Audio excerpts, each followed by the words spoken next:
like to call the Gladstone City Commission regular meeting of August 10th to order. First order of business is the invocation and pledge of allegiance by Commissioner Gay. Let us pray. Heavenly Father, we thank you for this beautiful day. We thank you for this opportunity to come together as a community and hash out how we're going to deal with the issues that we face. We ask that you give us wisdom. We ask that you provide us with discernment as we deal with varying opinions. We ask this in Jesus' name. Amen. Amen. I pledge allegiance to the flag of the United States of America and to the republic for which it stands, one nation, under God, indivisible, with liberty and justice for all. All right, roll call. Here. Commissioner Gay? Here. Commissioner Thompson? Here. Commissioner View? Here. Mayor Bostwick? Here. All right, next is public comment on the agenda items only.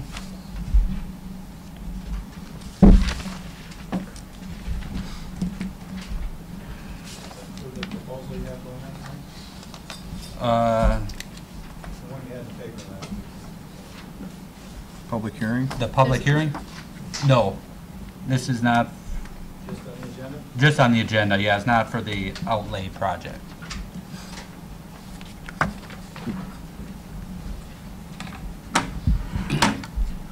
Tim DeClaire, Gladstone on Waterford Avenue. Just regards to your agenda items, I haven't been here for a few meetings. I do not know what your assessor contract is with Vicki Esch. I can tell you from all the tax dealings I've had with the city, she's by far one of your most professional employees. So if you are thinking about not renewing her contract, perish the thought. Thank you. Thank you. Anyone else?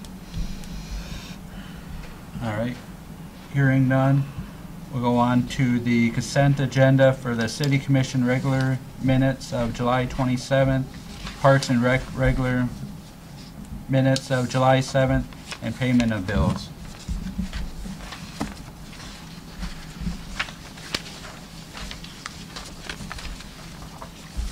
I move approval of the consent agenda as presented. I'll support. All right, have a motion by Commissioner Nemechek and support by Commissioner View for the consent agenda. Any discussion? I have one comment on the payment of the bills. I was wondering if I personally could have a list of the check ledgers of what we're paying. I personally like that, and if that wouldn't be too much of a problem to have that in my package, because I'd just like to see what bills we're paying, because right now we only consent to bills that we see are 5,000 or more, correct? Yes. Yes. And there's a pretty big gap there, so I'm just interested in getting myself up to speed and seeing what we actually do pay in a city. You realize that's going to be a significant increase in labor for the city treasurer and the city manager and all department heads, correct? Well, I do it for my business. It's a press of a button on a computer when it's done in a... I don't think it's quite that simple here. How hard is it? It's a report we can generate. Okay. Should be pretty simple. Well, I just like to keep an eye on staff time where, as far as how much we put on them. I mean, was there something specific? I don't know until I read it. Other commissioners want this information too, or just? Please. Please? Okay. No thanks. I may change my mind later. Okay. All right, hearing no more discussion. All those in favor say aye. Aye. Aye. Opposed? Motion carries. All right, next is the public hearing for the November 2015 proposed resolution number 2015-06 and ballot language for capital outlay bond. Just a little introduction. This language came from Miller Canfield. That would be the bond counsel that we would use for this bond. And Edward Jones did all the numbers, worked with the number part of it, and came up with the estimated millage rate. Just thought maybe I would read the question. You know, the resolution is pretty standard language, page-and-a-half resolution. But the question that would be on the ballot would be as follows. Building and equipment bond proposal.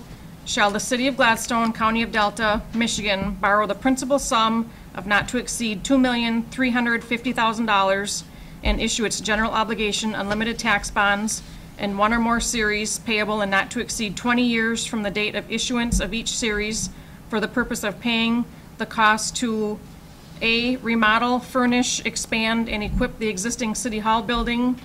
B, remodel, furnish, expand, and equip the existing Public Works building.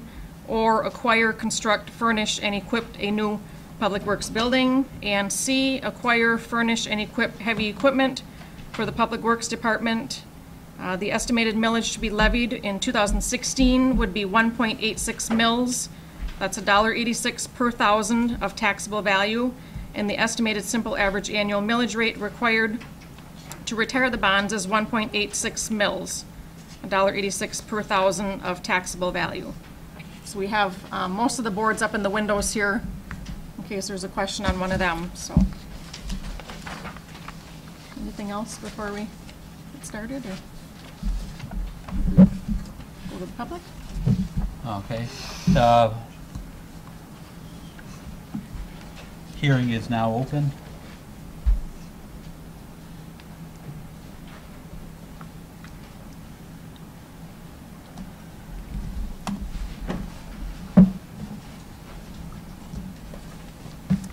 Again, Tim DeClaire, Waterford Avenue, Gladstone.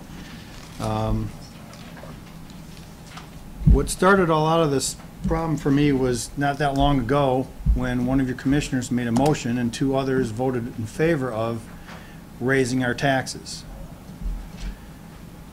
What I found out during the course of that recall was very simple. There's not enough money in this town to go around. Some of you know that our tax money has gone elsewhere to other governmental agencies. In order to provide for the city right now, what the minimum you need to do is very simple. The city's been dying since the 70s. Gradually, it's accelerated now that the economy's down. Generate revenue. I've been to those meetings. I was aghast at some of the selfishness of some of the residents in this town who just flat out didn't get it, that the city has financial problems. When one of the properties was discussed about, well, it's not useful for anything anyways, and nothing was done about it. You'd never know till you put a for sale sign to see who might come in to develop something there. You'll never know how much tax money you could ever get off a property that you could possibly sell unless you actually sell it and let a developer buy it from you and develop it. That money, a little bit short term, a little bit more long term. Forever, as long as there's something on that property that's taxable, that is not owned by the city, someone's going to have to pay the property taxes, whether it's vacant or not. The other part of it, quite simply, is cut expenses. I've mentioned it before, and I'm going to tell the commissioners straight up. I personally don't care about a lot of programs in this town that do not keep this town afloat. I care about the financial health of this town. In order to do that, you have to get rid of some programs that we are all paying for and hardly anyone is using. If you have 1 to 5% of the people here using a program and you have 5,000 people in this town, most of which aren't using a program, maybe that's something to get rid of and save money. I don't care if it costs $5,000 a year, $10,000 a year, or $52,000 a year like the Ski Hill did last year. Cut programs, cut your expenses. Then lastly, when you're done with that, then come to us for a tax increase. That's what started my whole terror on this town when the last time the taxes went up without any public input, without any public hearing, nothing. It was taken back. It was originally given to us and then just taken back.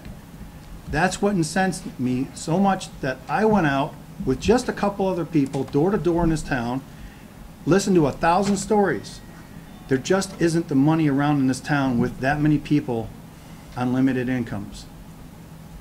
So think clearly before you start going down the road of asking us for more money. If the city can prove, flat out prove that come election day, that they've cut back expenses, you'll hear me jump on board in favor of that. But until then, I guarantee you, I will campaign 100% of my time against it, no matter how much it hurts the city, until the city itself understands that you work for us and you have to cut back your expenses. You have to generate revenue. And then when all that is done, then finally come to us for a tax increase. All I've been hearing about is taxes, taxes, taxes. And by my calculations, this adds another $500 for me in taxes. So I'm not really in favor of it either. After the first couple $100 went away towards the first, what I call illegal taxation of us. Thank you. I concur with that statement.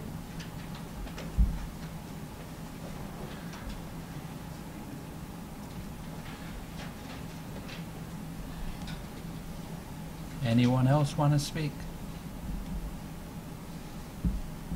All right, the hearing is closed.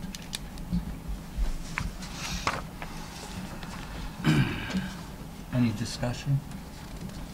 I got a couple things. Do we have to move it first? No. Okay. The, based on the millage rate, proposed taxable value, if your taxable value is $25,000, the yearly increase in your taxes is $46.50 at 1.86.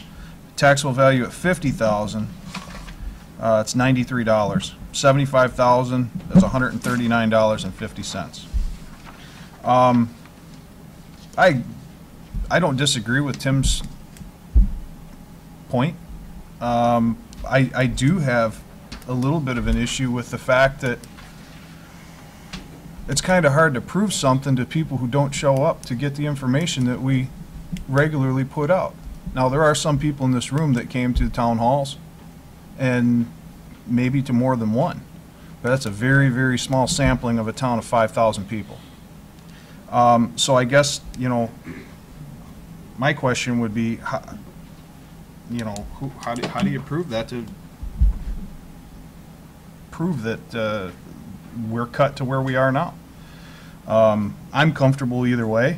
I believe that the city residents need to know that if this does not pass, there will be cuts to service. I'm perfectly comfortable with that too. It's just a fact. Numbers are numbers. We only have so many dollars, and there are services that have to be provided, and there are services that do not. So I view it as simply a question. What are your priorities? So again, I'm comfortable either way, but recognize that probably for the vast majority of the residents in this town, the yearly increase of the cost is between $46.50 and $139.50. That's an annual increase in taxes. It is what it is. It's a question, yes or no. I believe the commission has worked hard to get the financial position of the city out by holding the town halls.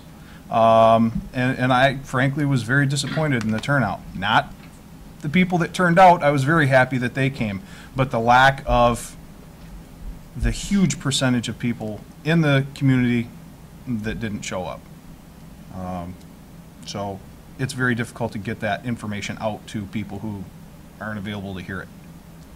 That's all I have. Anyone else? Well, I'd just like to make the comment that I did go around to some of the places and look at them. A lot of them are in dire need. The only thing I like about what we're doing here is I don't have to make the decision. It's the people that need to make the decision. And maybe $43 ain't a lot to me or somebody. Well, it is a lot to me because it's forever. Not, or whatever, and then it's all the other taxing agencies. But I do see the need for what we are doing. I don't know if the people can afford what happened over the last 20 years and not keeping some of this stuff up to shape. Because what happens after the 20-year bond is done? Are we gonna need all this stuff over again? And the other thing I look at, what else is gonna come down the road 2, 3 years from now, 10 years from now, that we're gonna have to ask the people for more money? So I'm caught in between both sides. Being up here, I have to make the best decisions for the city, but also I represent the people that live in the city, so it's real difficult, and I'm happy on this issue for one reason, that we're gonna let the people vote on what they decide is best for our city. I agree with that. All right, Dave? The way I look at this, these are things that have been ignored because the city's millage has been so low.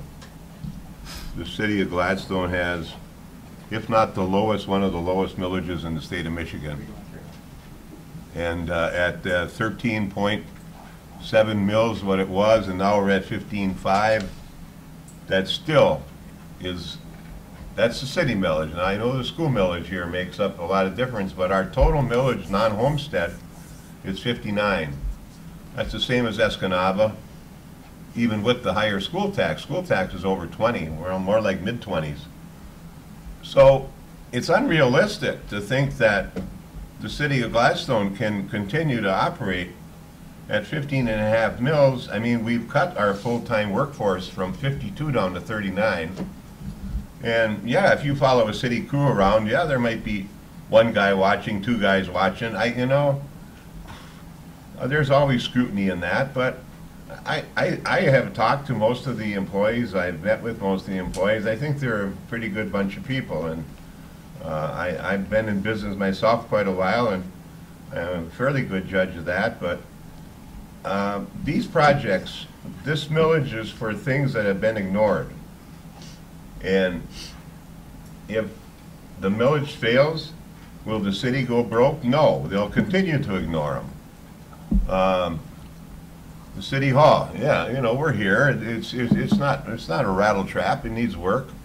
A public works building, you know, it's a metal building. I don't think we should build a new one. I think we can fix up the old one.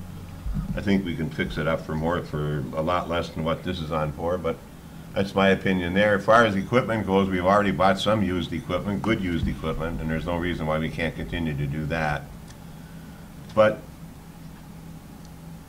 I just want people to understand that this millage is for these 3 projects, and that's what they have to be used for. And we'll give the public a chance to vote on it. And their problems exist because they've been ignored because there just hasn't been the money to do them. That's Joe? I agree with a lot what Steve said. I like the idea that this is put out there so everybody can help make this decision. It's not, you know, the normal sense where taxes are being forced on you. Everybody's got to vote, and everybody can voice their opinion on whether we should do this or not. So hopefully the turnout's better than the town hall meetings, because there was not a lot of people at the town hall meetings, and there was a lot of good information that was put out. A lot of this equipment is in bad shape. It's been neglected for a long time, and something has to be done with it. It's not going to last much longer in the state it's in. So one way or another, those things are going to have to be dealt with. So that's all I've got. I too am happy that the citizens should have a vote on whether we do this or not, which of course they have to anyways, but it should be up to the citizens to decide what their priorities are. If they want us to have the new equipment and a new DPW building, but regardless whether this passes or not, we are definitely going to have to be cutting stuff on the budget next year. There's no doubt about that. So, okay, anyone want to make a motion? I'd move that we approve a resolution and ballot language for November 3rd, 2015 election. Support. All right, got a motion by Commissioner Gay, for the amendment resolution and support by Commissioner Nemechek. Any more discussion before we vote? Can I make a comment? Go ahead. Commissioner Nemechek mentioned we used to have 50-some employees and we're down to 30-some employees. But educating myself on the expenses of that portion of expenses have not went down, you know, of the employees, even though we've lost employees. And I'm trying to figure out why it is like that, because you have less. Cost of healthcare and MERS. Well, I realize MERS is one, but I mean, there has to be some avenue somewhere down the line we have to rein that in somehow. Because we have less employees Well, to do more work that we don't I have. used to work for $6,000 a year. It was a while ago, but No, I'm not talking that. I'm just saying when things go up, we need to have a little bit give and take from all sides instead of just 100% repaying everything. I mean, if healthcare goes up, I'm not saying they don't need healthcare, but somehow down the line, when it was $600 and now it's $1,400, most other entities have made adjustments on that where there's a little bit giving by the employees, and we haven't done that yet, as there's been a far lot as of I can progress see. made on that, Steve. There's been a lot of progress. I On the as a- healthcare? On the total, the big picture. Okay. Well, I was part of the last 3 contracts that were negotiated, part of that team, and what we achieved from a management standpoint is pretty impressive. You're dealing with a very difficult situation, especially when you have employees who are used to good times, and you start telling them not only are you not going to get a raise, or your raise is going to be minuscule. In addition to that, we can no longer provide this benefit, and we can no longer provide that benefit. You cannot go into a negotiation with a laundry list of everything that you want and walk out and get it. It doesn't work that way. So I don't think anybody had a lot of fun sitting across the table from the negotiating table with me, and we made significant movement towards decreasing our long-term liabilities. As far as MERS, there's really not a lot we can do about MERS. Those are promises that were made years ago. They tell us how much we have to pay every year, and that it is what it is. There's not much we can do on that front. And you certainly can't punish, I wouldn't say punish, but no, it's not a take good word. punitive action financially against existing employees who aren't even part of the MERS system. That's not something that they had anything to do with. So it's not a easy one answer. You know, it's a 10-dimensional problem that needs a 10-dimensional solution. Okay, any more discussion? All right, all those in favor of the November 2015 proposed resolution number 201506 and ballot language for capital outlay bond, say aye. Aye. Opposed? Motion carries. All right, next up is the sale of the land of the ball field property.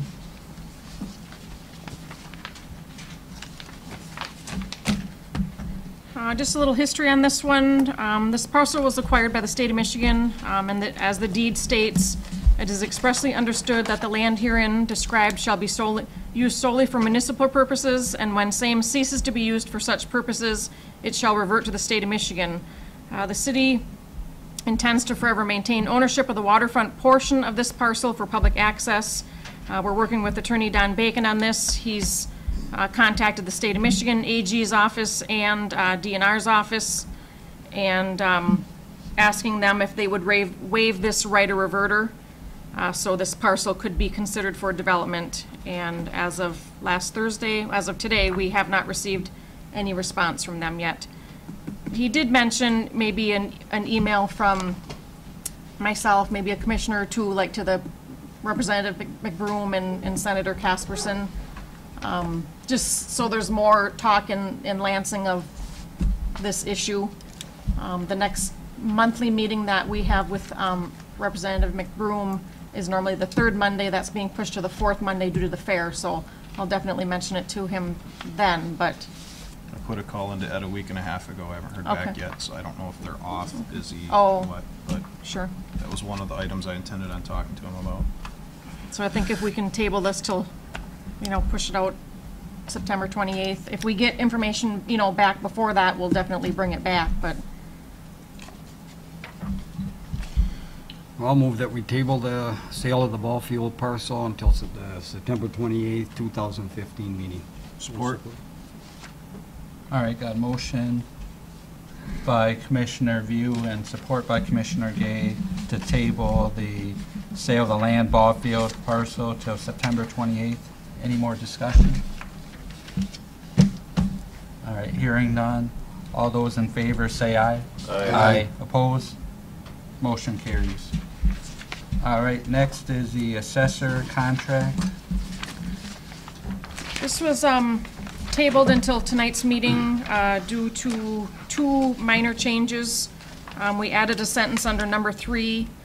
City assessor will continue to work with city staff and personnel to provide information regarding the assessment database. That was the main level of our GIS system is the assessing database. We just want to make sure that, today and staff in the future have that accurate layer there. And then number 8, the annual salary, $42,000. It's just $42,000 yearly. It said annual salary on the draft that you had last time. Other than that, that was all the requested changes, and Vicki Esch, the assessor, is here tonight if you had any further questions or What has it been? what has, What has the salary been? $12.50 a parcel? Oh, it was done differently. Yeah, it was per parcel. I see. Yeah, Why are we changing the way it's done? that's a request from the assessor. Instead of an annual salary, I'm going for 3 years. Well, my only question is, since this was just given to me, I only had 3 days to look at, and I don't have any baseline on what was done before. I just want to know what the increase is, bottom line, what it's going to cost the city for the next 3 years, since in 3 years, how much? About 300 more a year. 300 more a year? So everything will be basically the same and just cost us. Yep, the assessor is a contract employee, so we provide her with, the things that she needs to do her job. To be an assessor for a city, there's certifications that she needs to maintain, training. It can't just be anybody, they have to No, I have to be understand. qualified. And I've worked with Vicki before, and I enjoyed all the information she gives to the citizens of the community if they really want to know something. She's really a people person that way. All I'm looking at is how much more money is this different from the other, because I would really like to freeze everything that we have until we see where we're going with the city as far as having money to pay stuff. I do not like, $300 may not seem like a lot. You take that by 37 employees, then everybody else that needs different things and all the other stuff comes up, it adds up to be thousands and thousands of dollars that we don't have. And I'm always leery on that, but, I guess, that's just my opinion on looking at this, so that's my comment. Do you have any issues with this contract? There's a couple things you need to retain. Vicki? Item 2A. Can you go to the podium? I'm sorry.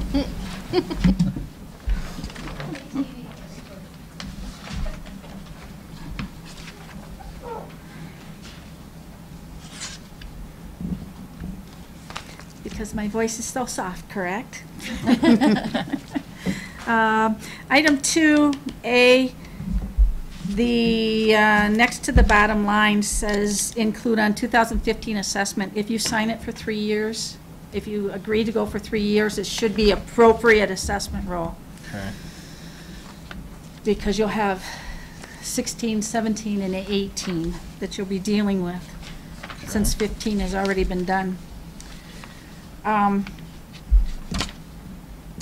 And then let's go to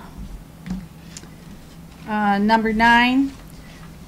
You probably want to put with advance notice, the assessor shall be available upon request. That's for your specialties. Right, that's, And I do the best I can, but if you ask me for something during my board of review months, you're going to be sorely disappointed. Because you'll be out at least 2 weeks during my sessions. And that I have no control over because it's state. And then in number 7, I just want to point out to you, I still do not have an addressing map. Have not seen one, can't find one, so. how do we propose we give one to you then, if one doesn't exist? That's kind of my question. How do you want to do this one? You know, I know I've gone through and I have done maps for Renee for zoning and done pretty well, and I could probably do the same thing and I could create one for you in the future. But I just want you to be aware that I don't have one, so it'll be, I can create it. But I'm more concerned right now, Delta County is up for their AMARs next year, and right now the city won't pass. So that's what I'm working on, is to get you through the AMARs. But that's not only just our address maps missing. That's numerous things that need to No, be the done. AMARs has nothing to do with the address maps. The AMAR it's has to do with the other. fact that your database is not complete. I'm working on it, have been since I started. I hope to have it handled by February, and just hope that the state holds off until the weather's nice in the UP to come up and do their reviews. When Steve asked the question about comparing the 42,000 with what you are making Right. currently, you said it was $300 more. Mhm. Would that be the same, this is a 3-year contract at that figure? I'm gonna, Over the course of the contract, would that also be true, It's- do you think, or would it even out? well, it'd be $300 a year, Each year? each year. That wouldn't change? No, that's why, if you sign a 3-year, that's what I'm proposing to you for the next 3 years. I understand that, but you were paid before on a per, Right, and it's, that right now has gotten to the point where it's a give and take, it's 1 and 2 a year, and I'm taking and doing as much as I can for combinations. We've got personal property. At the 2018 year, that's when you're going to see changes, because the personal property that is starting to come off will have its 3-year time frame. That's when that count will change significantly. okay. So using that as a basis, it's, to me, you know, we've done probably 5 or 6 splits the last month. It doesn't matter. I've got a pretty good handle on it, and I'd rather get you up to this point and get that done and not have to worry about waiting 3 or 4 months to figure out whether or not I'm going to be hired or not. Okay. Because these are my critical months. This is when I'm out in the field. April, May, June, July, August. That's when I'm screaming through the countryside. You prefer the flat amount versus per item?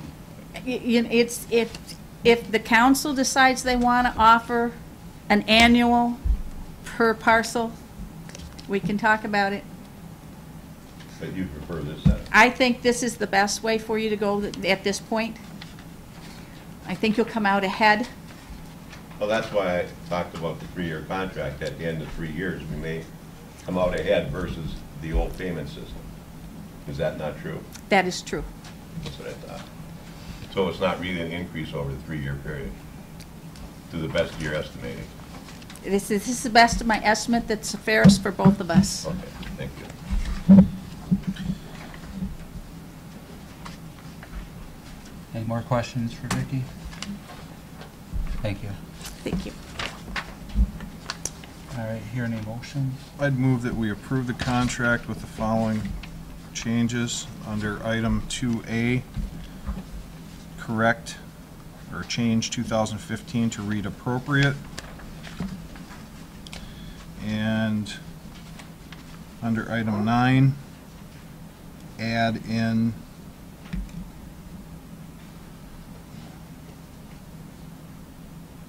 with advance notice.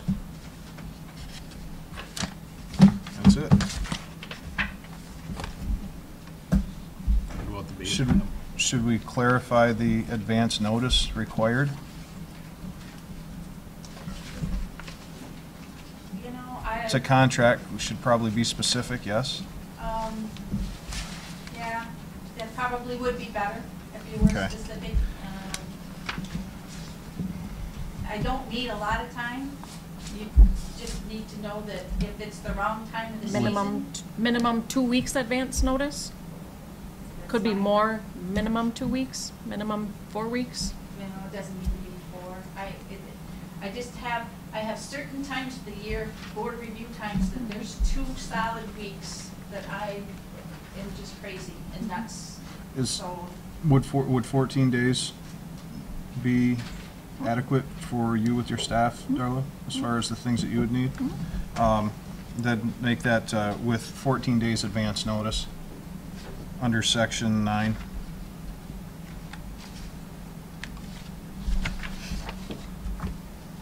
All right, do I have a support? Support. All right, we got a motion by Commissioner Gay and support by Commissioner Nemechek to approve the contract as presented with the changes. Any more discussion? All right, all those in favor say aye. Aye. Aye, opposed? No. All right. Commissioner Gay, Yes. Commissioner Nemechek, Yes. Commissioner Thompson, Yes. Commissioner View, No. Mayor Boswick. Yes. All right, motion carries. All right, next up is the financing of the fire truck. I'm sorry to bring this back to you again without all the information, but we are still waiting on a few things, and I don't want to make a recommendation on financing of the fire truck yet, so asking to table this till the next regular meeting, August 24th. I move that we table until August 24th. Support? All right, got a motion by Commissioner Thompson and support by Commissioner Gay to table the financing of the fire truck to the August 24th meeting. Any discussion? All right. All those in favor say aye. Aye. Opposed? Motion carries. All right, next up, under new business, is a Gladstone Youth Wrestling Special Event application for a 5K run walk on October 10th. We received this application, another run walk event. We must have the perfect community for run walks. That's pretty flat. Yep, yep. Good roads. Yep, they've identified the route in the packet here. Passed this by staff. We have no problems. This is the second year for this event. We can honor their, requests. I move approval. Support. All right, got a motion by Commissioner Nemechek and support by Commissioner View to authorize the Gladstone Youth Wrestling Run Walk for the October 10th. Any discussion? All right, hearing none. All those in favor say aye. Aye. Aye. Opposed? Motion carries. All right, next up is the Michigan State Police Open House. We've been contacted by the Michigan State Police. They would like to have another open house down at their facility. And they are requesting we close Lakeshore Drive from 9th to 10th on Wednesday, September 16th from 9 a.m. to 4 p.m. as they use the big pavilion across the road. So people will be going from the state police to the pavilion. If we just felt it would be safer if we closed off that portion of Lakeshore Drive just for the day. And the use of our pavilion, garbage cans over there, no problem on our end here. Move approval. Support. All right, got motion for approval of the Michigan State Police Open House by Commissioner Gay and support by Commissioner Thompson. Any discussion? The only discussion I have about the state police has nothing to do with this. But I've got down the post more than once, and the speed in front of my house is sometimes ridiculous. And, you know, it's bad enough in front of my house when they get past the beach house and cars are parked. It's really a safety hazard. And I went down there, and they do not have a policy. There's no policy. That's what I was told, as to how fast they can go in the city limits on city streets. I don't know if we could pass something that would, Well, we have speed limits Limits? posted though on Lakeshore Drive Yeah, and 25. on our city no, streets. it doesn't matter. I mean, it doesn't matter for a state police car with the red lights going. Yeah, I'm gonna say they're Oh. responding to an emergency. Oh, I believe the standard, I know the standard for EMS is 15 miles above posted speed. It would be the max. When we I had Rampart, don't- it was 10. But Was it 10? yeah. Okay. Well, when I got my training, it was 15, but Mhm. I would maybe reiterate the liability that's assumed when you hit Mach 2, you know, between 15th and 16th. Yeah. You know, that's really, I know. I mean, I don't think Gladstone Public Safety is going to pull them over and stroke them out a ticket. The last, And the really, last but- time I went down there, the next day I got a ticket for not wearing a seatbelt. State police. They really keep an eye on me now. Well, it's a legitimate concern, because if, you know, someone's When I had doing 50, grandkids, 60 you know, miles an hour, Kids in my yard and they're walking across to the park. I understand needing to get to a scene I know. in a hurry, but Anyway, something we should think about. I don't know if we have any control over them or not. I think we're back to that supremacy I don't clause know. I was know. talking about I with state know. law. I know. Okay. All Well, right. that's a thing. All those in favor of the event, say aye. Aye. Opposed? Motion carries. All right, next is the DDA storefront project for a grant of $30,000. Yep, at the July DDA meeting, the DDA board approved this facade grant, but it comes to the city commission for final decision. Lily Lamb purchased the building at 902 Delta Avenue, is remodeling it, and will be opening it. They're thinking mid to late September here. It will be called the China Lily Restaurant. In a portion of it, they will have a portion of the building available for a rental space. Total project cost is $40,910, and the DDA approved this, funding up to $30,000 with the owner's match of $10,910. This is an approved DDA facade grant that's administered through the DDA board. I move that we approve the DDA storefront project of 902 Delta Avenue in the amount of $30,000 from the DDA funds. Support. All right, got a motion by Commissioner View and support by Commissioner Gay to approve the grant project for 902 Delta. Any more discussion? Just a comment, I was on the DDA board for a few years, and these new people come into town, and we give them an opportunity to fix up their business and give them a helping hand. And they're required to stay in business, I think, for 5 years. I mean, they put a commitment, and they're putting a lot of money buying the building, and it increases our tax base. So this is money well spent as far as DDA money is concerned, because it can only be spent in the DDA district for infrastructure for downtown development. So it's not taken away from the general fund or anything like that. So I just want to make that comment to let people know that, don't worry, it ain't coming out of the general fund. Good point. And the building is going to look really nice when it is done. And they're putting thousands inside, you know, Yeah. remodeling it and. Well, the foods we don't have now are Mexican or Italian. If you have a few more empty buildings, I see, maybe I'll go to Escanaba. I don't know, you know? Sometimes you have to. You have a much better chance of making it in the restaurant business if you have a particular kind of food that the other people don't have. Right. I think it's great. All right, all those in favor of the grant, say aye. Aye. Opposed? Motion carries. All right, next is CDBG Urgent Need Fund project bids. We opened bids a couple weeks ago for the contractor for, there's three projects basically that are part of the CDBG grant. If you remember way back when, not this past winter, the winter before, we tried to get FEMA money to help with the freeze-ups.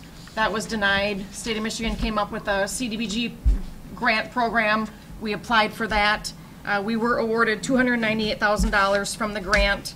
The three projects that this money will be spent on, there are three alley projects from Minneapolis to Montana, the alley between 6th and 7th, Montana, Dakota, between 6th and 7th, that alley as well, and Wisconsin, Minnesota, the alley from 16th Street to the highway.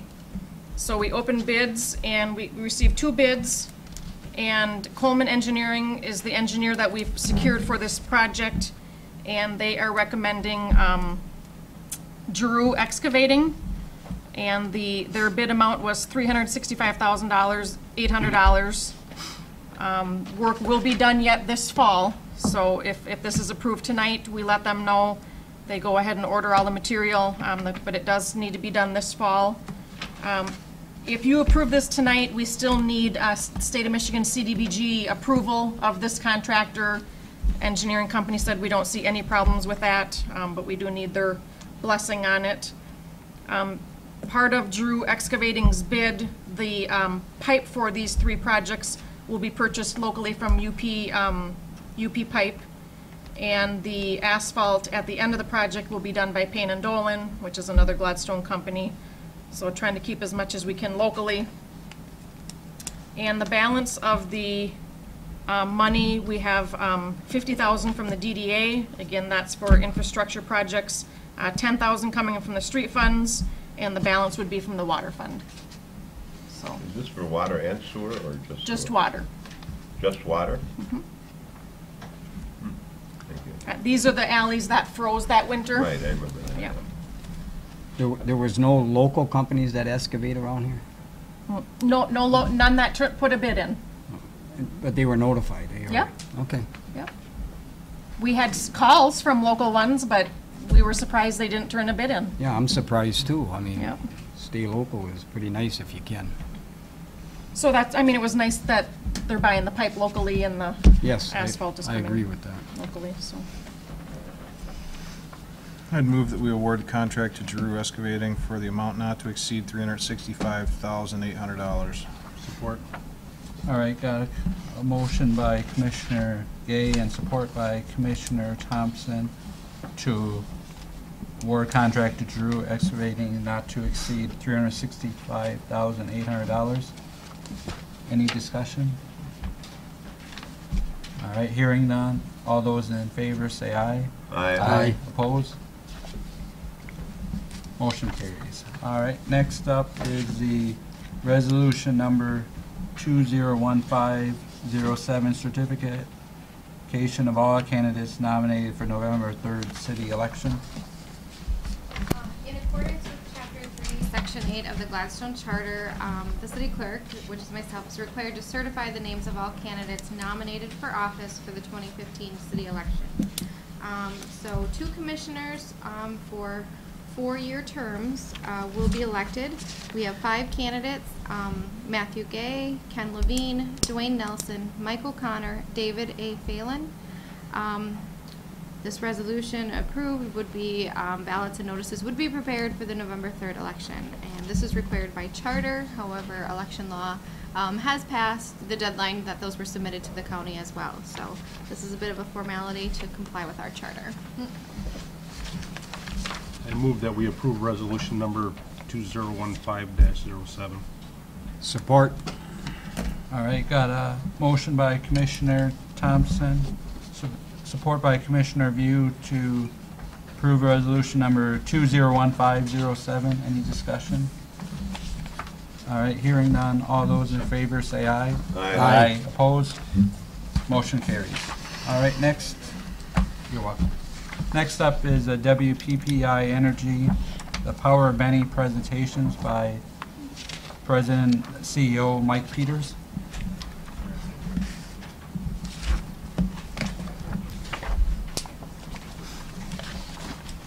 Everybody have a packet?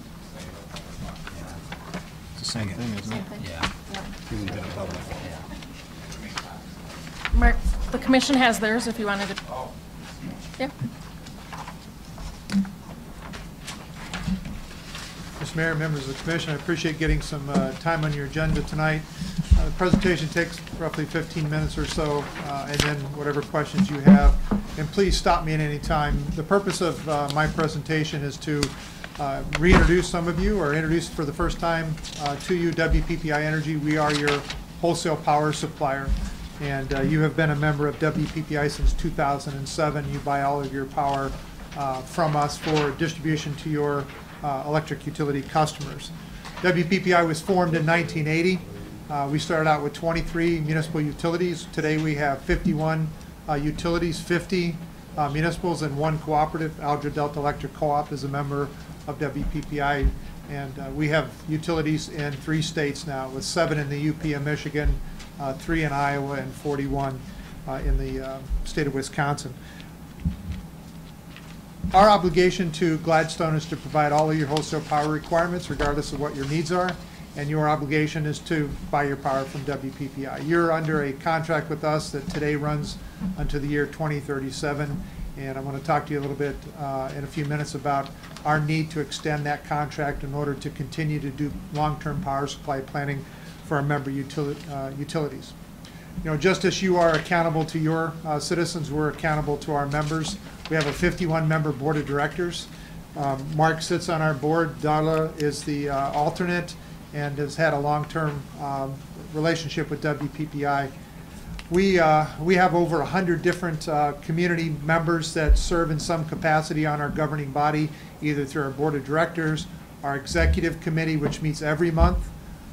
Major decisions like what our budget is going to be, our rate, our wholesale power supply rate, if we're going to issue debt, all of that has to go to the board of directors and be justified, and then the board would take action on those requests. So we really do feel that and are accountable to our members through that board of directors and our executive committee. WPPI focuses on 3 areas, power supply being the chief among them, services to our member communities to allow them to be the best municipal utility they possibly can be in a cost-effective manner, and then policy involvement. We're a heavily regulated industry, and so we get involved in policy debates both in the state capitals of the 3 states we're serving in, as well as Washington, D.C. And that takes a part of our effort, part of our staff time as well. From a power supply standpoint, WPPI first bought into our first asset in 1990. It was a coal plant that we still own in partnership with Minnesota Power. We get about 10% of our power supply requirements out of that coal plant. We're just now completing an environmental upgrade on that plant. We anticipate that plant will continue to run to 15 to 20 more years. It is one of our lower cost baseload resources. Since that time of buying into that first asset, we now have 12 major resources. About 40% of those we own, 60% we have under long-term contracts. We have a diverse portfolio, just like with your retirement, you don't want everything in one stock. We don't want everything in one fuel source. And so we have a mix between coal, natural gas, nuclear, renewables, and even demand response. We actually pay customers, large customers, if we need them to back down their demand on peak days, we'll pay them to do that as well. We see that the same as we would a generation resource. And so we have maintained a very diverse portfolio that would be very difficult for an individual member of WPPI to do on their own, but collectively working through our organization, we're able to manage our power supply portfolio so that you have a cost-effective power supply resource. A couple of pictures in the packet for you, the Boswell Energy Center, as I talked about. We also own natural gas peaking plants. We have peaking plants just outside of Fond du Lac, and then in Kaukauna, Wisconsin. Our newest asset that we own is called the Elm Road Generating Station. It's a state-of-the-art coal-fired generating plant just south of Milwaukee. And it came online in 2010 and 11, so it is one of the newest coal-fired power plants in the United States. It's one of the cleanest, most efficient coal power plants in the U.S. We anticipate that plant will run for another 40 to 45, possibly 50 years, despite the EPA regulations that came out last Monday. That plant may run differently in the future, but we anticipate that plant will run for a number of years. A couple of resources that we have under long-term contract. We have a contract with the Point Beach Nuclear Plant to buy 162 megawatts of generating capacity. That's about 15% of our total capacity needs from the Point Beach Nuclear Plant. That contract runs until 2033. Again, it's a long-term contract specific to that asset. We have a contract that we entered into last year that starts in 2017 with a new combined cycle gas plant in northern Illinois. That plant came online this year. We negotiated with the owners of that plant that are out of Chicago, and initially they offered us a 25-year fixed cost contract, and it was at a cost that was lower than our average rate, and so it was going to help us hold down our costs for that 25-year period of time. But we had a problem. Our contract that we have with our members, our member communities, goes out until the year 2037. And they were offering a contract that would go 5 years beyond our member contract that we have in place. And because of that, we weren't able to sign the 25-year contract. What we did negotiate and sign was a 20-year contract with a 5-year option at the end. I can tell you that that additional 5 years was at a slightly higher cost, but it's still a very competitive contract. That first 20 years is fixed over the life of the contract. The only cost in that contract that will vary is the price of natural gas that goes through that plant. But this is a very cost-effective resource, and it's significantly less than what we would have paid if we had built this same plant ourselves. So it was a good contract for us to enter into, but it did raise the issue that we are talking with our members about this year, and that is the need to extend our all requirements contract with our members.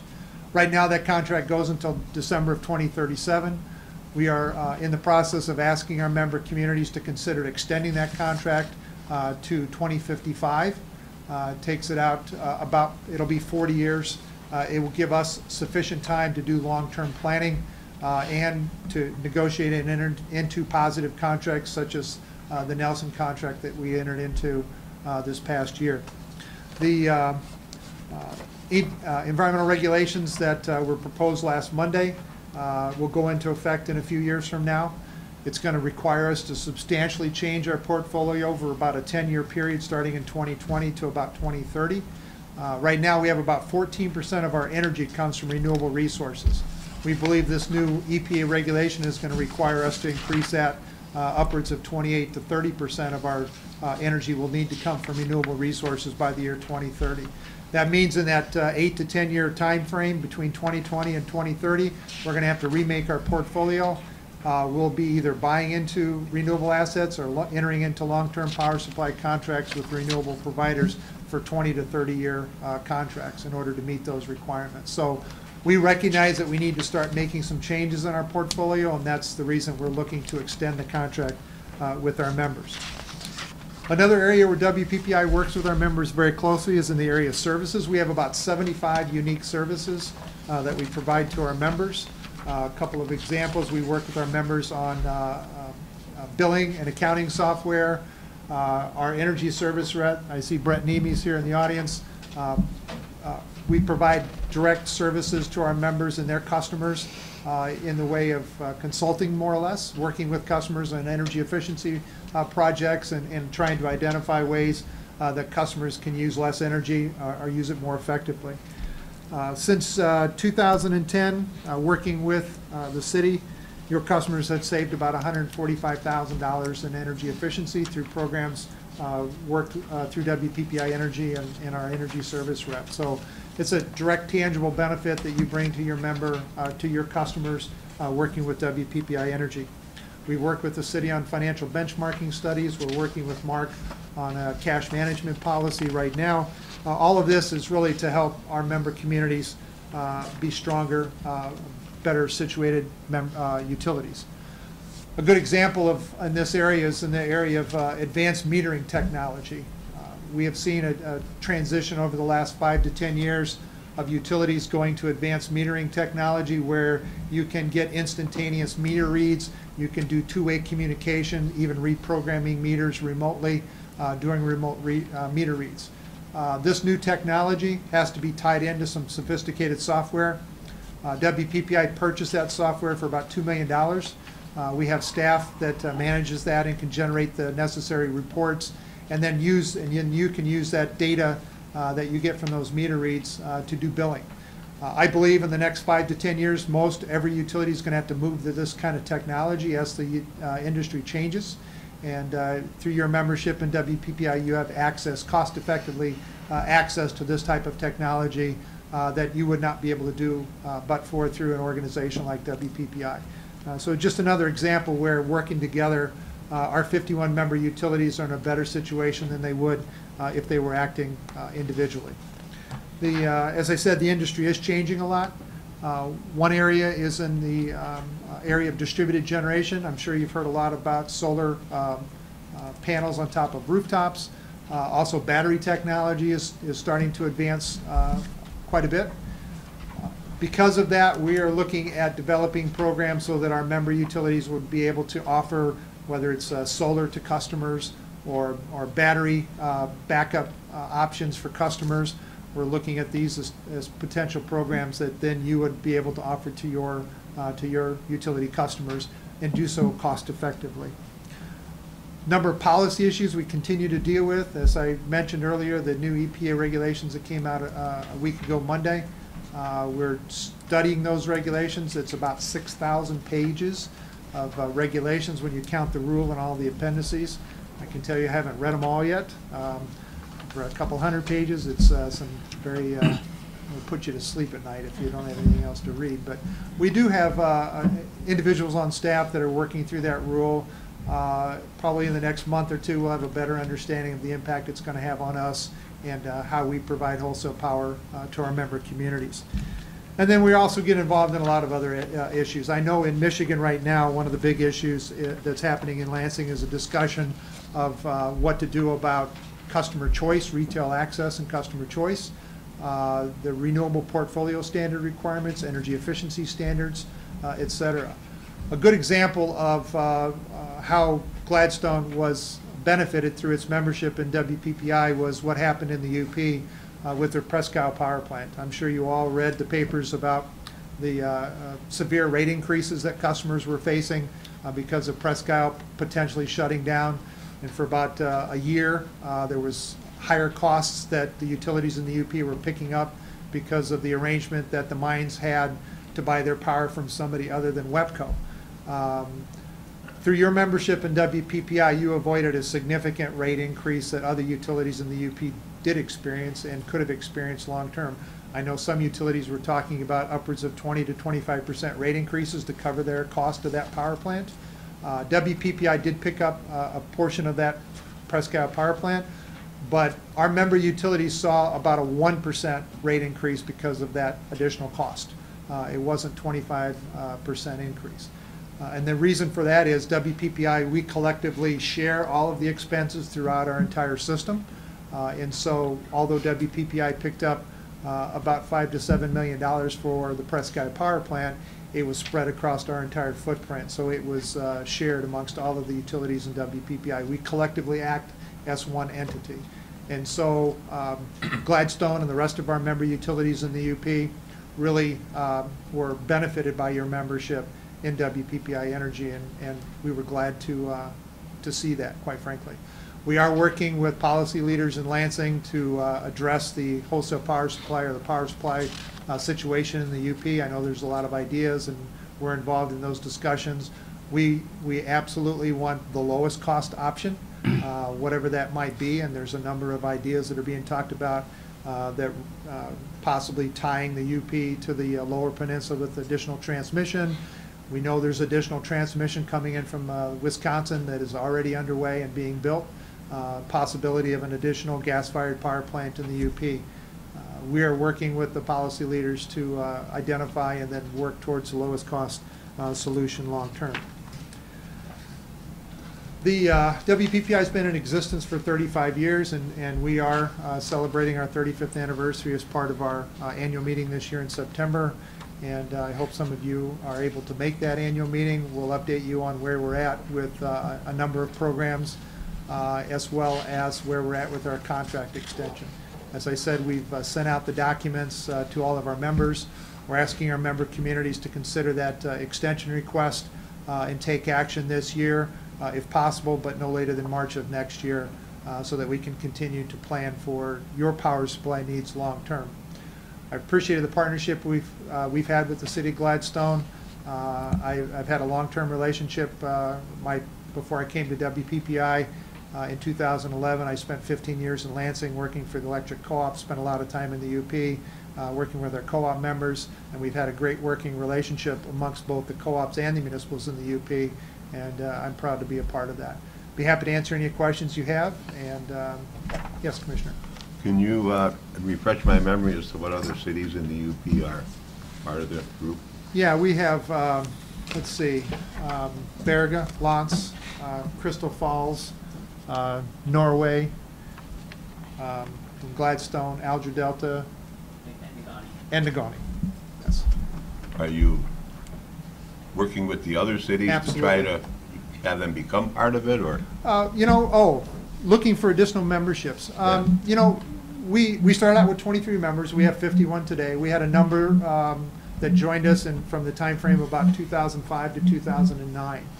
And we are constantly talking to potential members, but from our perspective, it has to be a win-win.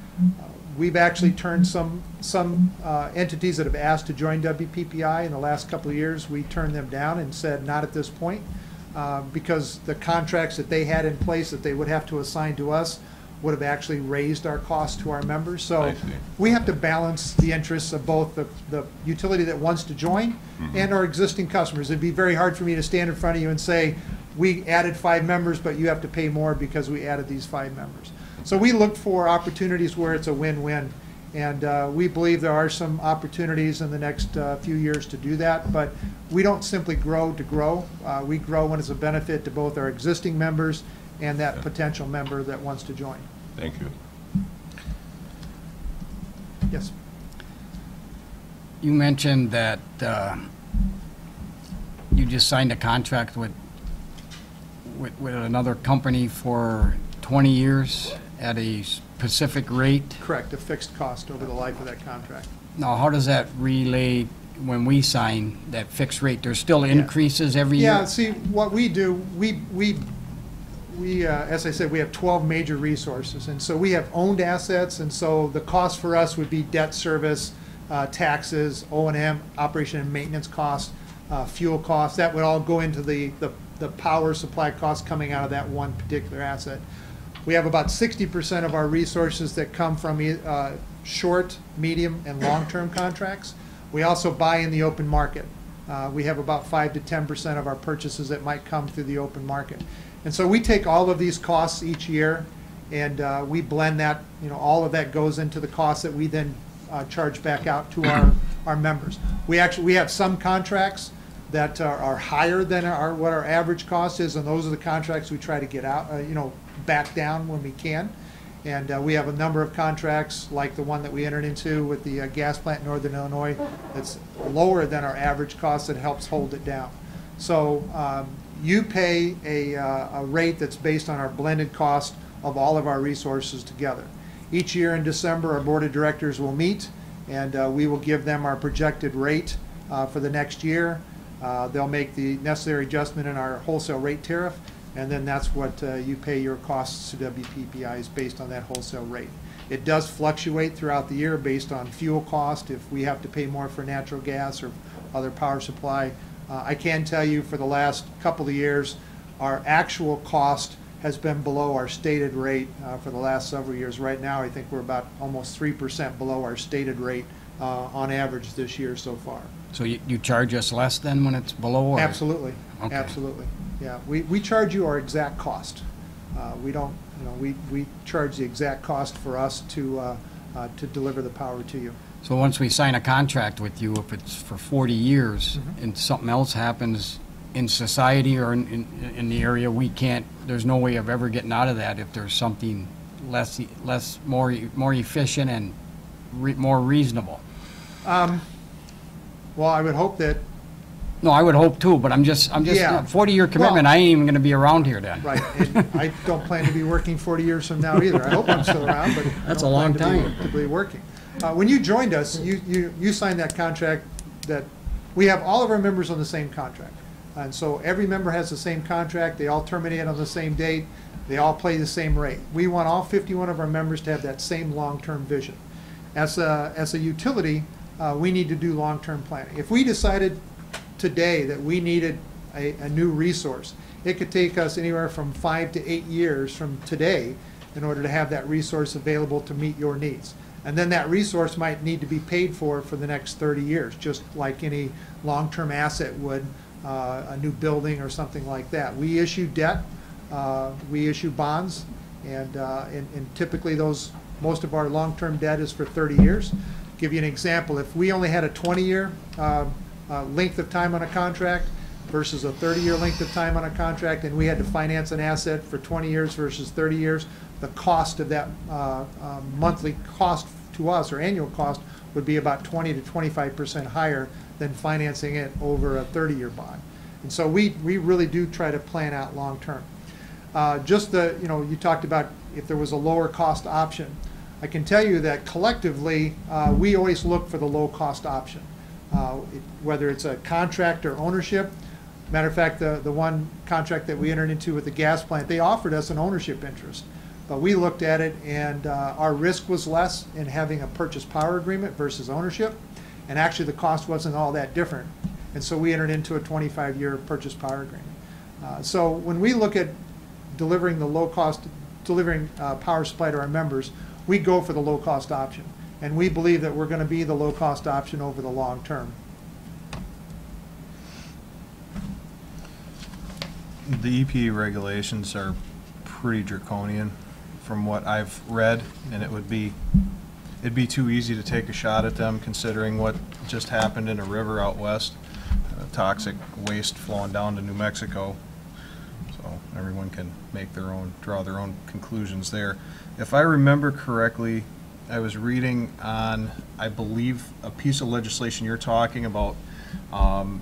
Now, the renewable mandate, I believe, was 20 by 20 and 30 by 30 in Michigan. Well, actually, Michigan has a 10% renewable mandate, and that's it. And actually, Well, I thought they had that target of 20 by 20 and 30 by 30, but yeah, there was something. They never passed that legislation. Okay, that didn't pass Yeah, because that there never was passed. something specific to that in the legislation that I was, in the article pertaining to the legislation that you're talking about. Yeah. So I didn't know if that was going to alleviate some of that. Right now, Michigan, I was in Michigan until 2011. Because frankly, renewable is pretty expensive. To be honest with you, I mean, It's come down a lot in the last 7 years. The cost of solar's dropped about 70% in the last 10 years. It's still not as cost effective as a natural gas plant. It's still not as cost effective as our coal plants. But it is continuing to come down. We look, I can tell you when I started at WPPI in 2011, we had a goal of getting to 20% renewable by the year 2020, and when I got there, we decided to draw the line at where we were at. We had 14% in our portfolio, and I saw it as simply adding additional cost and no economic benefit to our members at the time. So we drew the line on where we were at with renewables at that point in time. As we get into this new EPA regulations that were dropped last Monday, we know that we're going to have to add renewable, but we're probably looking at the 2022 to 25 timeframe where we're going to have to do that. We're hopeful that as the cost of renewables have come down significantly, that maybe over the next 10 years they'll continue to drop. We'll see where it goes.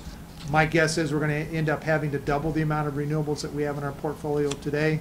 if the current EPA regs are let to stand. If they and withstand court challenge, and and there I will be a think, court challenge. yeah, I believe there's already been suit filed. There's been a number of West suits. Virginia, Yeah, there was Pennsylvania. a number of states and utilities that filed suit Yep. already. My guess is we've looked at the length of time.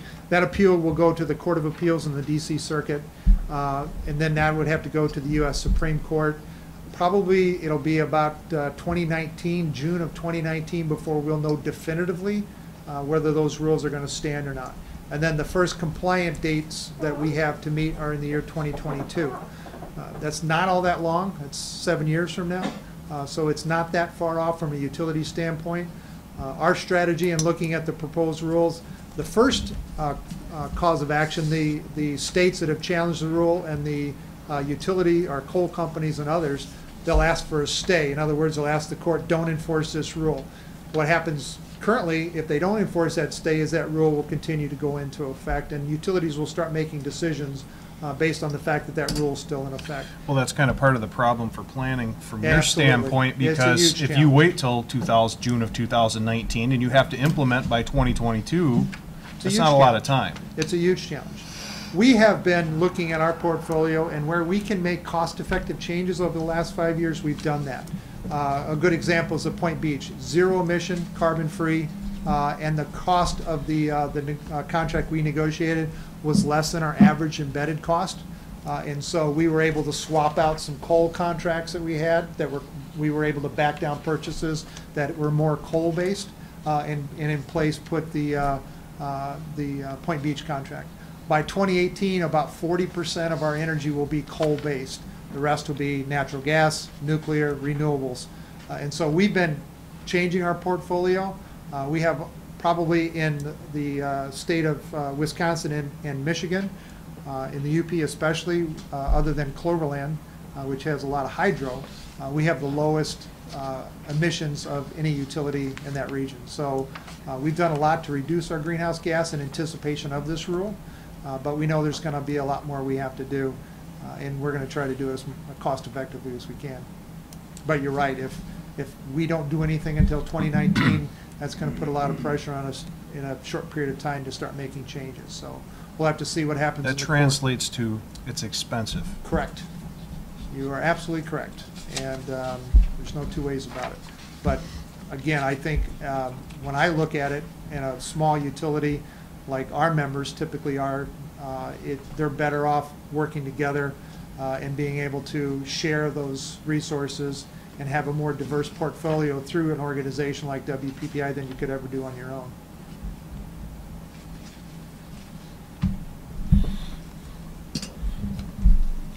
Thank you. Thank you. Any other questions? All right, thank you, Mike. Thank you, Mayor. I did bring a piece of artwork for your wall. This is our 35th anniversary.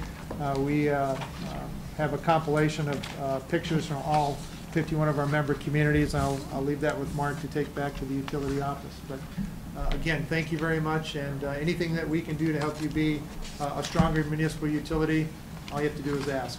Thank you. All right, thank you, Mike. All right, next is the WPPI Energy Resolution Number 2015-08, celebrating 35 years of municipal joint action for public power utilities.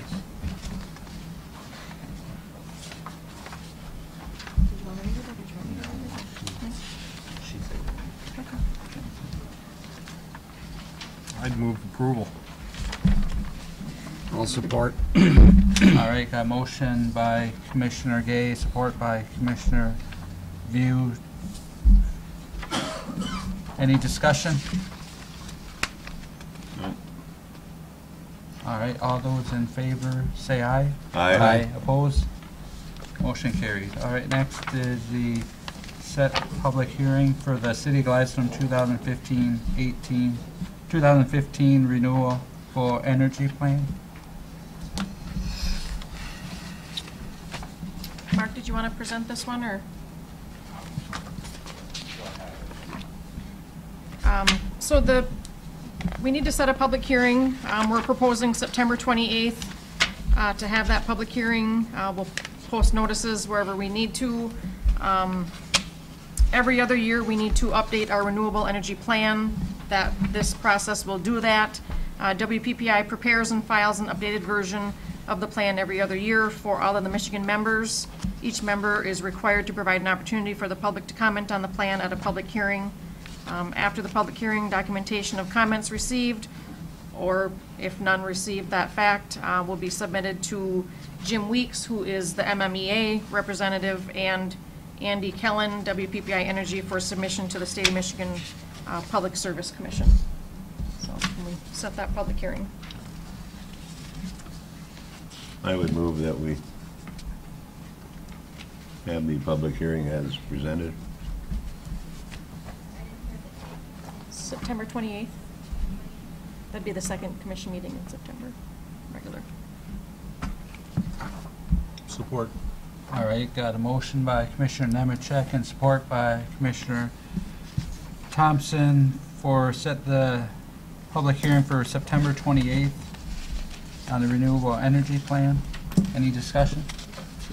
Why, this doesn't cost anything for the citizens, from what I read, but why do we do this all the time? Is it just required by Public Act 295 or It's whatever? required, yes. Why is it, I mean, why do they do this? I mean, Can you answer that, Mike or Brett? I mean, When they passed the RPS law in 2008, they wanted to make sure that the utilities gave customers an opportunity to make public comment about their renewable plan. And so it's just part of the legislation. Every utility has to have some sort of a hearing. The investor-owned utilities have to have their hearing in front of the Public Service Commission. The co-ops have their hearings in front of their members. And municipal utilities have a public meeting that you just scheduled. You give your customers an opportunity to come in and comment on your renewable energy plan. It's called We support you in feel-good all that. legislation. okay, well, I'm just saying, we do have a renewable plan where so much of the energy is from renewable. Absolutely. Right now, you Yep. get about 14% of your energy comes from renewable resources. Would we have any if this wasn't required? Yes, you would. Well, I'm just asking, I wanted to know. And we had a thing in our utility bills where we could donate or ask for more money to be paid towards this, or our renewable energy could be, Yeah, you have, how does that work? I mean, what, you have what's called the voluntary green rate program. You Yeah. have some customers across all of our service areas, they want to say they're 100% renewable in their home, or they do more than what the utility. So we have a rate where they'll pay an additional, I believe it's $3 a month. And we will, basically what we do is we take from our portfolio and we retire renewable energy credits to represent the amount of renewable energy that particular customer wants to buy. We have a number of customers that want to be more renewable than what the utility provides in the portfolio generally, and they're willing to pay a few extra dollars a month to do that. And we make that available.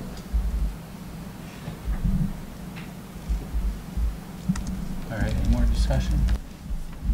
All right, all those in favor of the resolution? Setting the public hearing, say, for September, Did we have a? what is it? 28th. 28th. Say aye. Aye. Opposed? Motion carries. All right, next is the city manager contract change. Yep, after my evaluation on June 22nd, I was asked to amend section 1, or number 1 of the Exhibit A, which is in your packet.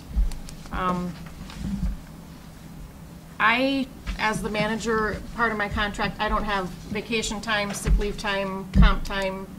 I have a PTO bank, paid time off bank. So I am looking at adding in the red there, the city agrees to pay for hours lost.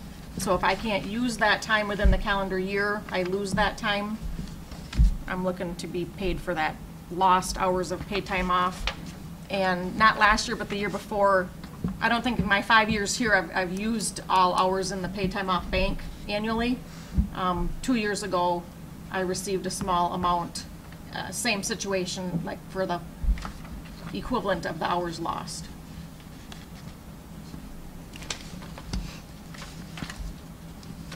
paid time off bank, I'm not familiar with it at all. That, you get so much paid time off per month, per week? year. Per year? Per year. Mhm. Okay, It's- so this change, if you don't use it, you're gonna get paid for it.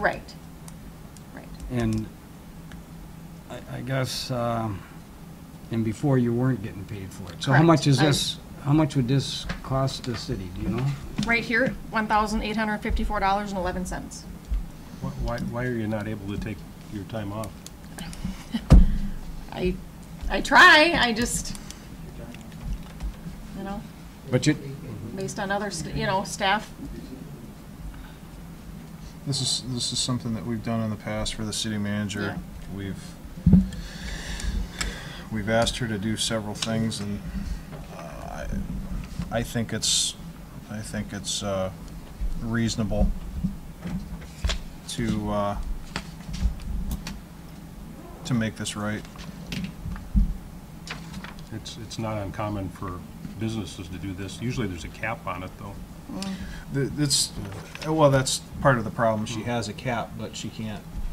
I mean, She's a not- cap on how much you can get paid in lieu Oh, of, I see. Okay. you know. Yeah, that may be something to look at in Yeah, this, future contract. for other employees of the city, it's 40 hours. This happened to be 46 hours worth. I mean, I don't have a problem with 40 hours if you wanted to use the same cap, but Yeah, usually the I'm the caps only that- one with the PTO bank. The caps I've usually seen are like 2 weeks of vacation. People have been able to take in lieu of. Some people, I know it's not for everybody, but Right. And this comes out to 46 hours, so that's a week and 6 hours, essentially. that's not unreasonable. I move approval. Support? All right, got a motion by Commissioner Nemecheck, support by Commissioner Gay to approve the city manager contract change. Any more discussion? one more question. This isn't gonna cost us anything extra than what we did before, because if you took the time off, we'd be paying it anyways, correct? Right. I mean, it's not any additional money. Right. So it's just formality that if you're not using it, you're gonna be able to collect an extra paycheck. When is that paycheck? At the end of the year, or? Well, this is hours that I lost as of March 31st, Oh, this is- 2015. Okay, this is for, So this would be for Last last year. year's and th- hours and this lost. continues every year then? Or is this, okay. My paid time off bank, yep, continues every year.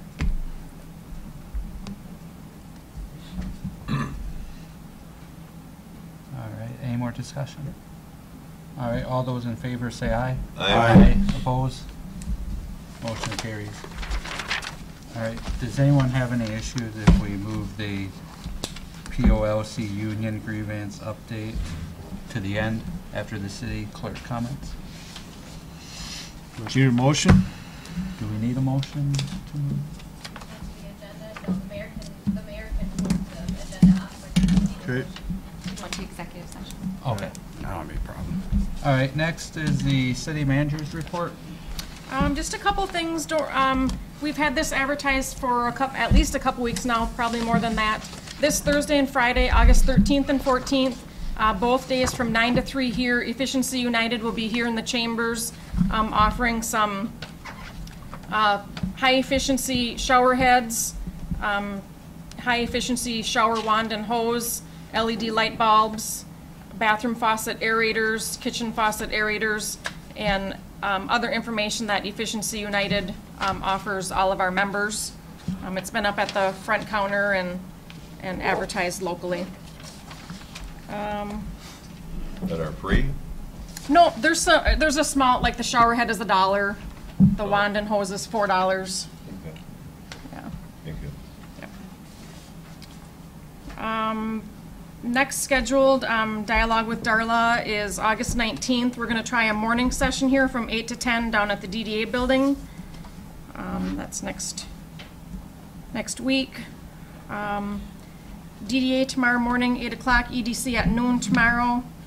If you remember, our cashier's been off now for the last 6 weeks on medical leave. Still has not been cleared. She'll be off again one more week.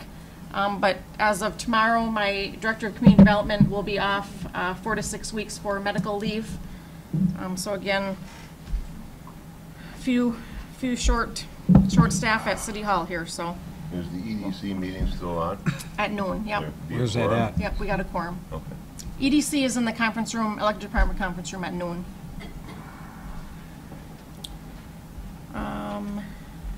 And speaking of time off, I'm going to take next week off, except for the hours that I'll be at lunch with the governor, my dialogue with Darla, and a couple other meetings that I have. But for the most part, I'll be off next week.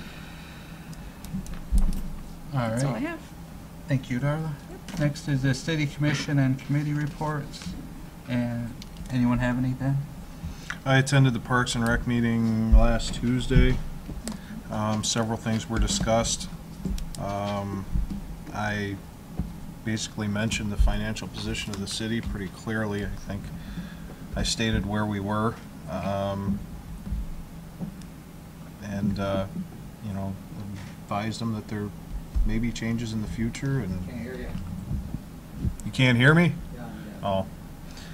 I attended the Parks and Rec meeting and just advised them on the financial condition of the city and told them that there may be some changes coming in the future as our outstanding liabilities continue to increase, and told them basically that the future commissions are going to have to make some pretty tough decisions. So that was it. All right. I attended the Delta County Solid Waste Authority, my first meeting. Met a lot of people I knew there. But they're having some difficulties on recycling, the cost of recycling, and they're looking at issues throughout all of Delta County. Nothing was settled on anything, but they're going to have a joint meeting with the Delta County Board, I guess, and talk about this on different ways of trying to keep the cost effective for the Delta County residents, not only Gladstone, but all over. So other than that, I didn't have much to add to it, but it was pretty notable on how they kind of run the meetings the same as we do here. All right, thank you, Steve. Anyone else? All right. Any board and commission reports? Okay, next is public comment on items not on the agenda.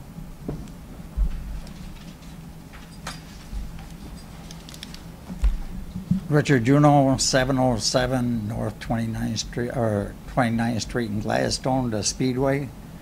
I have a few things. That ballpark, if the state decides that they still don't want that and own it, if you try to do anything with it, why don't we make a mini water slide there for kids? That way, at least you'll be pulling in some income. You could put overhead cover on it, heat it in the winter time, run it all year long. I'm gonna get a water slide one way or another in this damn city, I'm telling you. The contract with PPI, you might want to put some stipulations in there, because after the next election, I think there's going to be some changes in the EPA. City trucks. Right on 29th Street, I see these trucks go by every day. There's got to be 15, 20, sometimes more. One limb or two limbs in the back of the damn truck.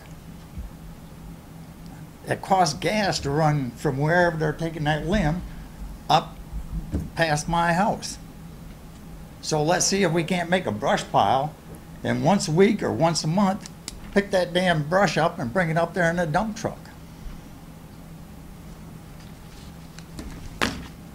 Nice shirt. I have one for you. All right, thank you, Richard. Anyone else?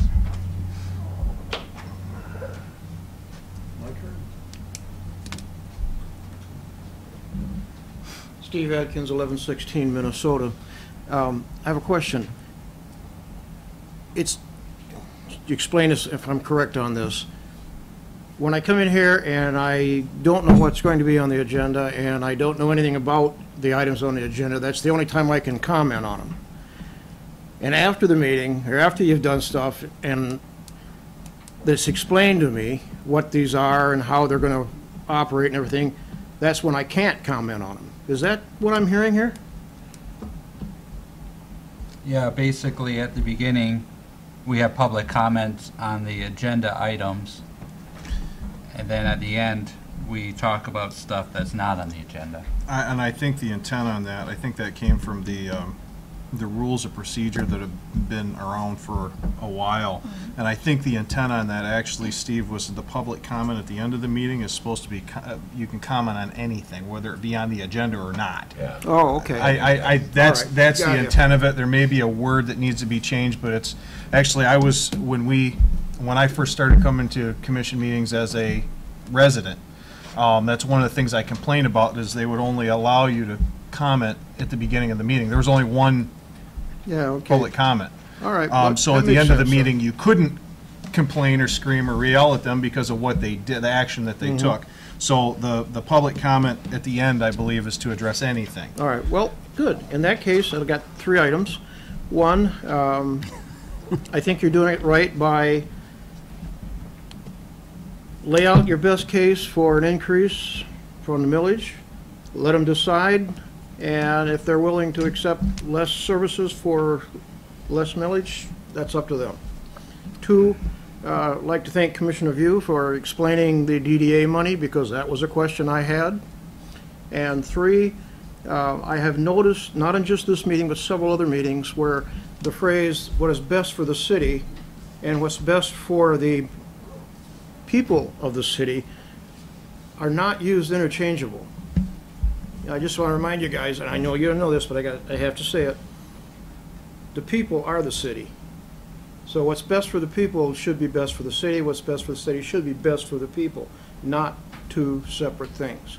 Because what's best, and I am one of the people that live here, so what's best for the city itself may not be what's best for me or the people out there.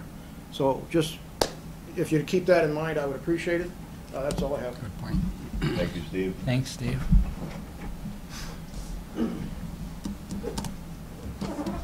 My name is Ken Levine. I live at 2722 South Hill Road, Gladstone. We got 2 volunteers left that come on Tuesday, go over there with a wheelbarrow, pick up the trash that people are dropping off already. I was there Saturday night for an hour picking up these flower pots and these things you buy seed stuff with. The guy came in there, no sticker. And I went to him, I asked him, do you have a sticker? He said, no, what's that? I said, well, you have to have a sticker to dump here. He said, oh, okay, I'm leaving. I'm going to dump out in the woods somewhere. I said, that's your choice, not mine. I go up there a couple times a day and look the place over, see if anything is not right or what. But I run into people there that were putting their branches and their grass or leaves over where they belong. Now, a few of them come in there, they'll dump their grass in with the brush, or they'll dump it over their brush in with the grass and the leaves. As far as this being an honor system, we had an honor system up there. And guess what happened? Turned into a dump. You got them all over there. I got pictures I took from the time it started to the time it ended. And I tell you what, this is what we got. You can see it all right there. Nimacek's been there a lot of times. He's seen what happens to the place. Yep. And View's been up there. And I don't know who else. I didn't see anybody else. Maybe Rescue's been up there too. I don't know. And the city manager's been up there, by the way. Well, thank you for your time. Thanks, Ken. I have one more question. That compost pile, is that 500 feet from that daycare center over there? Because I think there's a law in the books that it has to be at least 500 feet. Now, I don't know if it's the starting, No, right here. Dave? Oh, I'm sorry. I don't know if it's the building or from the property line. But somebody needs to check that out. Before and after, just to show you what Ken has done. Excellent job. Good job, Ken.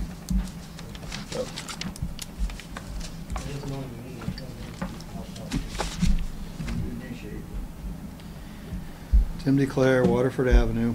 I've been coming down here on and off for over 13 years, and I can tell you from my experience, it doesn't matter who's sitting in your chairs, or who's sitting in Darla's chair, or who's working for the city. city doesn't get it. And as it was so well spoken of who the city is, I think you have to understand, when I'm telling you to cut, that all non-essential people and programs that don't keep this city going aren't needed. They're extra. It's a luxury. I have no problem, and I've told people this, and I'll tell you this, I have no problem if you fold up Parks and Rec tomorrow. You can shut down that ski hill and save yourself who knows how much. It has cost the city hundreds of thousands of dollars since it was moved from the golf course decades ago. You have a pond down there, they had a pond at the golf course. I get it, grant money, it comes out of all our pockets. When I'm talking about cutting stuff down, if you want a tax increase, and I understand the situation, I'm ready to vote for it, unless you can show me that the city is actually doing what everything they can do. And I can tell you right now, there's waste going on. You show me any government entity, I can show you waste. I can show you where to cut back. I've seen it for decades. I've worked in private and public industry. I'm a resident here. I'm running my own business here. I have other interests outside the state, and the only thing keeping me here is it's a great place, except for the fact that your one jewel, the beach, has gone rapidly downhill in the last 10, 12 years. That's the one thing that will bring people here. The boaters are already going to come over the harbor for that. People are going to come into town for 4th of July or crazy days. But that one thing that you have, that's a guaranteed draw, and that's gone downhill. So like I said, cut everything, and it should have been done before coming to us. So when you guys sit there and you say that you're glad you're leaving it up to us, yeah, I'm kind of glad too, because I'm going to have a much larger say-so when I go hit the streets and start talking with people. Some people may convince me one way, I may convince them the other. But the key is, what I've been trying to grind on for years with the city is cut the wasteful spending out. I can walk around within 24 hours, escorted or unfettered access, doesn't matter to me. I can guarantee you I can show you well over $100,000 you can cut out of your budget starting tomorrow. Will some people not have a job? It's possible. Will some people complain because they can't get to the pram boats? Well, when you start putting cost on some of the stuff that's going on around here and what we provide, the quality of life is keeping your streets plowed, keeping the garbage off the streets, keeping police and fire protection, keeping the water and the electric. That's what a city is all about. Everything else is a luxury. It's extra. And we can't afford to do anything right now with our parks other than maintain them. And some of the other programs can, as far as I'm concerned, go by the wayside because it's a drain on the city's budget. Thanks, Tim. Anyone else? All right, moving on to city commissioners' comments. Commissioner Nemechek? Nothing else. Thank you. Commissioner Thompson? Nothing. Commissioner Gay? Nothing. Commissioner View? Well, I don't know if it's a comment or someone came up to me and they wanted to know why the beach was closed August 1st or July 31st. What was the reason behind that? Yep. The majority of our lifeguards that we hired this year are college-age students. They gave their notification they had to go to college orientation, and we had nobody to staff it, so it's still open to the public, but unguarded. Okay. He also made the comment, the same that was brought up tonight, that there was a lot of waste in the recreation department. He stayed in my office for about 3 hours just telling me all the stuff he knew that was going on and stuff like that, so maybe we better look into some of that stuff and see if we can economize and do what needs to be done to save money for the city. All right, thank you, Commissioner View. And I don't have anything either, so city clerk comments. This is your last call. If you want me to order you lunch with the governor tickets for August 20th, next Thursday at the fair. A few of you have, but the remaining ones, just either confirmation, yes or no, would be good. No thanks. Thanks. No thanks. Okay. Yep. Thank you. All right, thank you. All right, next is the POC union grievance update. Someone want to make a motion to go into executive session? So moved. Support. All right, got a motion by Commissioner Gay, support by Commissioner View to go into executive session. All those in favor? I have Or to do we do do roll call? Yep. Yeah. Commissioner Nemechek? Yes. Commissioner Thompson? Yes. Commissioner View? Yes. Commissioner Gay? Yes. Mayor Bostwick? Yes. All right, we're now in executive session.